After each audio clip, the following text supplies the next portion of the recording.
In this video, I will show you how to turn on and enable auto recover in Excel. So to turn on auto recover, click on File. Then you need to click on More. And here click on Options.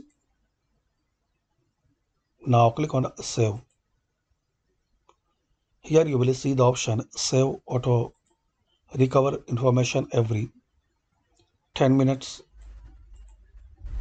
So firstly, you need to check this box to enable and turn on auto recover.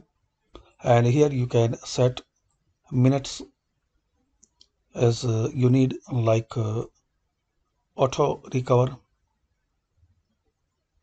save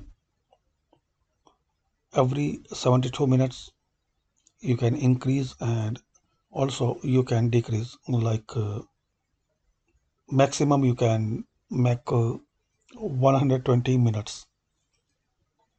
So without you need to save, Excel will save auto your all information and data in selected minutes, like 5, 10, 2, 3, as you need.